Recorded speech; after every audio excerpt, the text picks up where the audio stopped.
Hi, I'm Sierra Musgrove, and I will be discussing aviation in rural Alaska. Alaska is the largest aviation system in Northern America, with 761 recorded landing areas, which includes 391 public use airports, which are operated by the region, and then 237 state owned airports, which are operated by the state.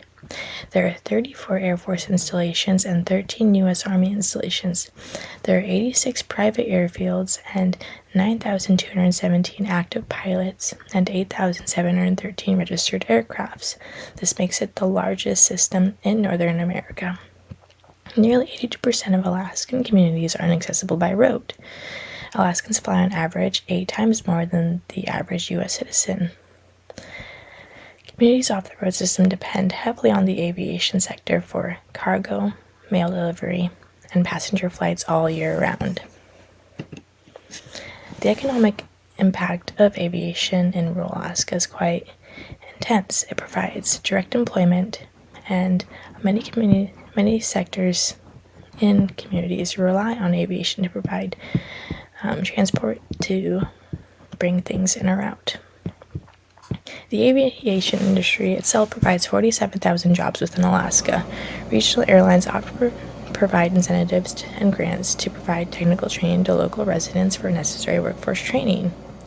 Airport improvement projects create temporary employment and creates jobs to improve airports and runways, but also have ground crew, such as ticket agents and so on. The sectors that rely on the aviation industry include healthcare, mining, tourism, tribal corporations and governing bodies, grocery stores, fisheries, and crabbing, and education. The aviation industry provides stable access to foods, goods, and medications. Aviation communities lowers the cost of goods compared to other methods of transportation. The transport of perishable resources allows for communities to ship out products and introduce cash flow into the local economy. Communities rely on aviation to provide means of transportation for equipment and personnel necessary to work on roads, buildings, energy and water maintenance, and internet and broadband access. Lack of access or shutdowns on flights can lead to prolonged outages if trained workers are not located within the community. Aviation provides connection between communities without adequate clinics to hubs where residents can receive routine healthcare appointments.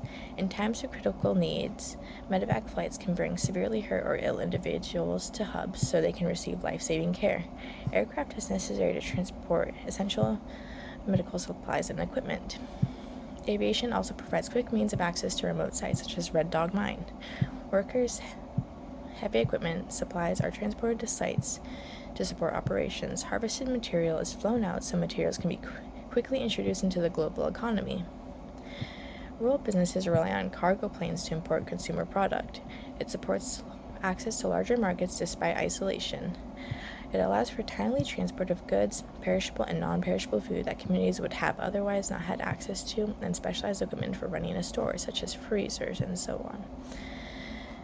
Tribal corporations also rely on aviation that otherwise would have lower port infrastructure. It supports the advancement of economic development initiatives linking community members to larger economies. Aviation provides the quickest and most reliable method for bringing essential goods to remote communities. It is crucial for delivering perishable items that cannot be easily transported by sea or road. Rural Alaska relies heavily on aviation to bring consumer goods like electronics, clothing, household items, and tools from larger markets, ensuring local businesses can stock products for residents. Aviation plays a key role in bringing gasoline, diesel, propane to remote regions. Seafood, wild game, and timber from rural areas are also transported via plane to larger markets that can generate an increased revenue within these communities. Alaska's resource extraction industries rely heavily on aviation to transport minerals, oil, and precious metals from remote mining sites to processing centers, hub cities, or directly to customers around the world. Many rural Alaskan communities rely on aviation to export arts, crafts, and cultural products to buyers across the state or outside, contributing to the local economy and cultural preservation.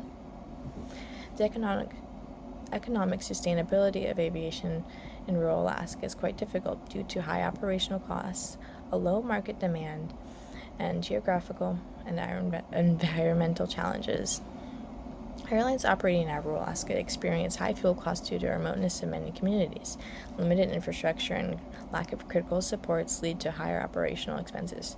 Routine maintenance is more expensive in rural Alaska due to the nature of flying in harsh Alaskan bush conditions. Despite rural dependency from communities, low demand can make flights to and from hubs expensive. Extreme weather conditions require costly weatherization of infrastructure and aircraft. Low volumes on flights lead to some routes being unprofitable. Less service adversity and lack of competition has led to higher ticket prices, inconsistent scheduling, and frequent cancellations. There are programs that are designed to ensure carriers continue to operate out of remote communities, such as the Essential Air Services Program and the Bypass Mail Program, but they experience budget cuts that can reduce the profitability of routes. The Essential Air Service Program was added to the Federal Aviation Act after airline deregulation, which established the program to ensure smaller communities would retain a link to the national air transportation system. It provides subsidies to carriers to ensure profitability for low-volume routes. It provides exemptions to rural Alaska specifically due to the lack of road system. The Federal Aviation Administration is responsible for aircraft certification, safety regulations, and budget. It manages the Airport Improvement Plan as well, which provides grants to maintain rural Alaskan airports and remain operational and safe. The Bypass Mail Program handles shipping and hands it off to carriers, bypassing the postal service. It provides grants and a consistent source of revenue for airlines.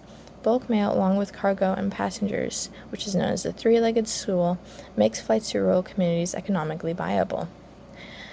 The DOT manages the Essential Air Service Program. It collaborates with the FAA to determine necessary policy changes. It provides maintenance to runways and maintains runway equipment. The market dynamic in rural Alaska regarding aviation is quite interesting because there's a lot of stalls due to just not many airlines being introduced. With sparse populations within communities, there's a high per passenger operating cost. Many carriers rely on aid from the Essential Air Services and the Bypass Mail Program to ensure positive profit margins. The Essential Air Service uses a competitive bidding program, incentivizing carriers to offer affordable rates for otherwise expensive routes. Without aid, carriers would want to operate in higher density areas to ensure higher revenues. The lack of competition has led to increased rates within flights. Communities often only have 1 to 5 regional carriers, with some specializing in passenger or cargo or mail specifically. Airlines in rural Alaska have often faced bankruptcy due to mismanagement. Market consolidation occurs due to a lack of incentive to provide cheaper airfare. Thank you for listening.